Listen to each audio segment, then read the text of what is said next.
Hello, fellow sojourners, and welcome to another edition of Appropriate in the Culture. On today's episode, Virginia students walk out in support of walking out of class.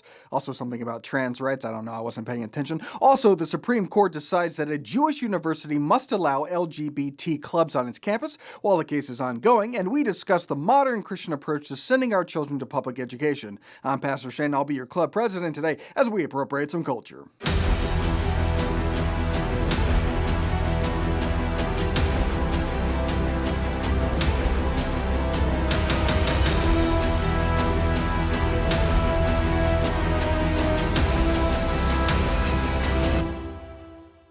So as you know, we focus a lot on media, as art and entertainment are chief drivers of the culture.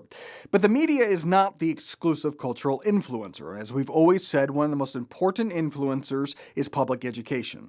Almost 100 years ago, J. Grisham Machen, in his book Christianity and Liberalism, warned about the dangers of government education, writing, quote, "Place the lives of children in their formative years, despite the convictions of their parents, under the intimate control of experts appointed by the state. Force them then to attend schools where the higher aspirations of humanity are crushed out and where the mind is filled with the materialism of the day, and it is difficult to see how even the remnants of liberty can subsist. Such a tyranny, supported as it is by a perverse technique used as the instrument in destroying human souls, is certainly far more dangerous than the crude tyrannies of the past, which despite their weapons of fire and sword, permitted thought at least to be free." That's hard to disagree with. Increasingly, it seems the primary purpose of public schooling is ideological indoctrination rather than pragmatic education, which is being brought to us by teachers like this.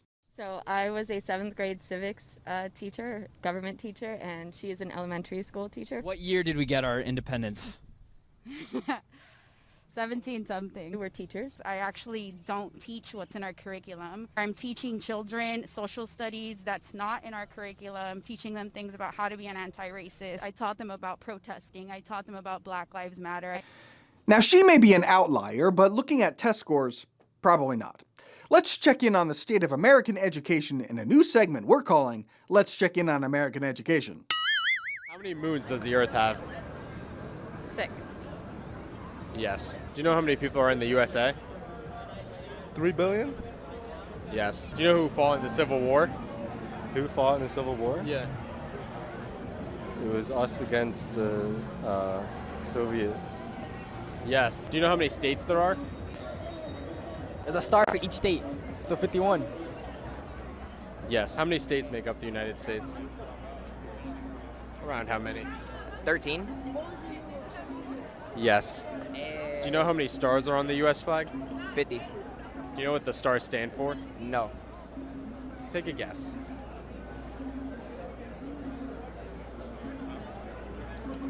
The number of laws, I have no. I was right? Yes. You just guessed? Yeah. Around how many people would you say live on Earth? On Earth, Yeah. 8 million. Million or billion? 8 million. Yes. Do you know what country we gained our independence from? France? Yes. How many states make up the USA? 55. Do you know what the letter O on the periodic table stands for? Nah. Take a guess. What do you think it stands for? Octopus. Yes. Do you know what year the War of 1812 was? I'm gonna say 1825 maybe. Yes. But of course, how could you possibly know that the O in the periodic table doesn't stand for octopus when you're focused more on trans rights than chemistry, like public schools in Virginia? Youngkin's rollback of transgender student protections. The new rules require transgender students to use bathrooms that correspond to their sex assigned at birth. They also require schools to get parental permission before making official changes to a child's name or pronoun. 7 News spoke with Governor Glenn Youngkin about the controversial policy and the growing backlash. You either think that parents should be engaged in this decision, which is what I firmly believe it's what Virginia voters expressed loudly last year, or you think that parents should be excluded from this decision? And you heard Governor Youngkin there defend the change as a parental rights issue, which is something that he did campaign on. Many Democrats and civil rights groups have pushed back, though, and this morning some students are joining the opposition. 7 News reporter Joy Wang is live in Falls Church High School. And Joy, this walkout is a grassroots movement started by the students.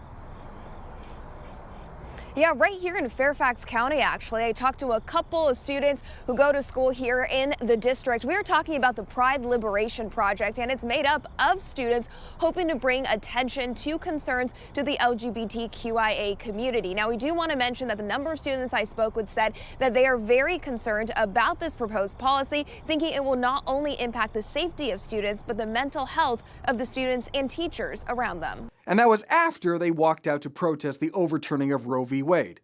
It's almost as if they just want to skip out on school. Which is precisely what one student organizer discovered, quote, "I want to know if anyone else had this problem. Yesterday at the school walkout, we had about 200 kids participating. Most of the students were just there to skip class. Most of the flyers I handed out got handed right back to me because most of the people weren't there for the cause of the walkout. They just wanted to skip class." We're all very shocked. But what isn't surprising is that school districts across the country are placing an increased emphasis on learning the alphabet. LGBTQIA, that's what we learn in school all day.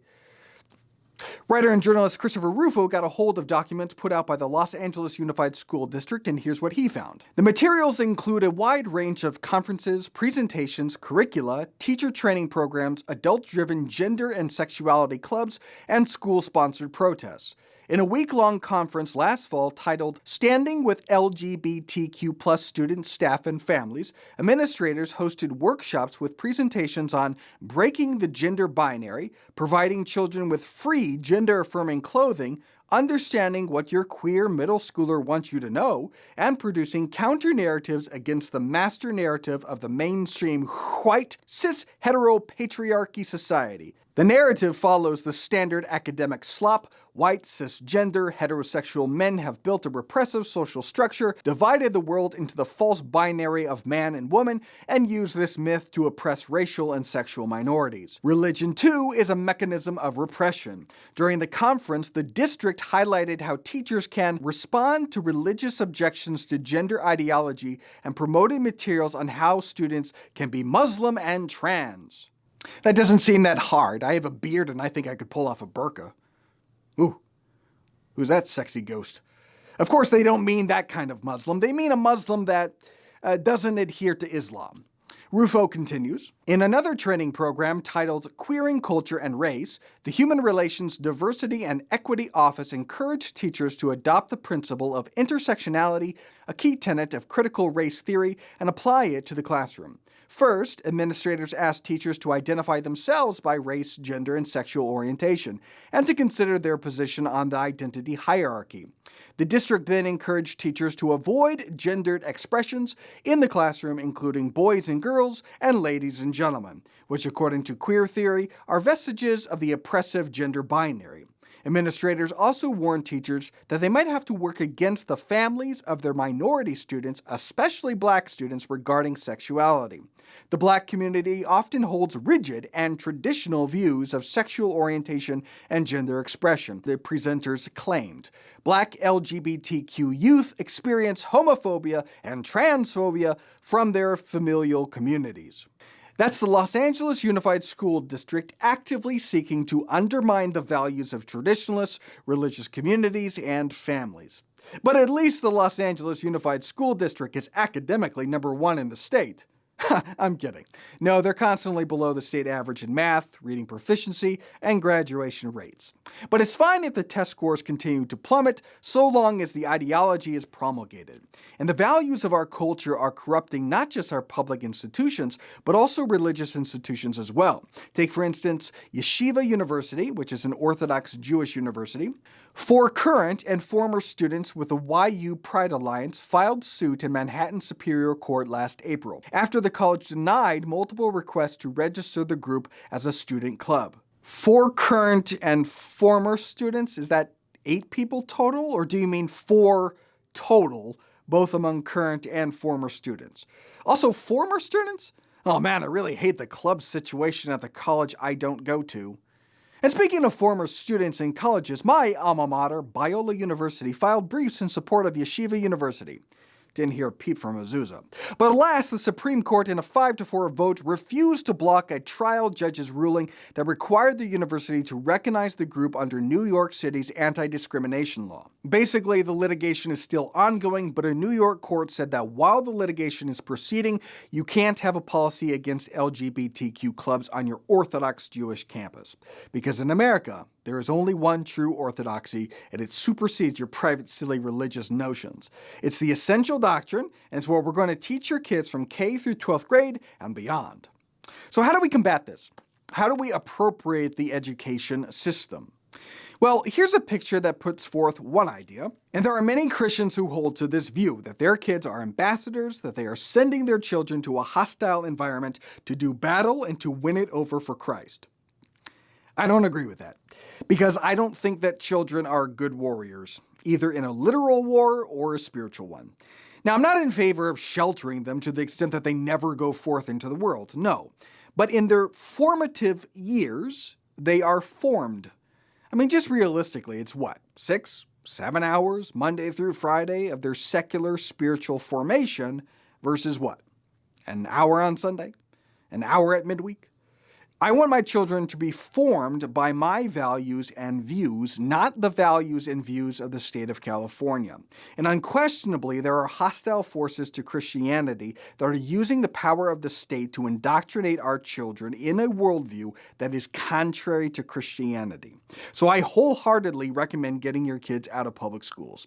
Sometimes that takes sacrifice, but it is doable, especially homeschooling. And if we're going to change the culture, we need future generations to be properly educated and inculcated in the teachings of Christ. Now, having said that, I understand too that schooling is local.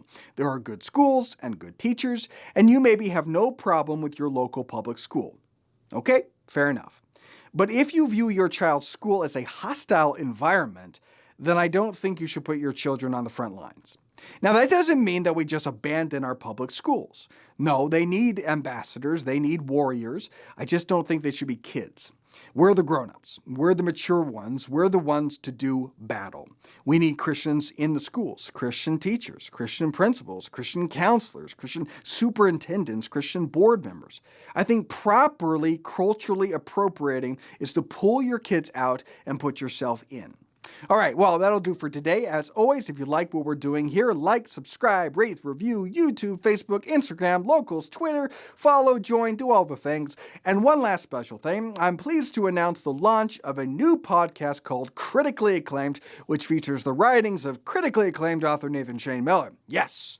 You may not be an avid reader, but for a limited time, you can listen to my inaugural novel, The End of Magic, in podcast form.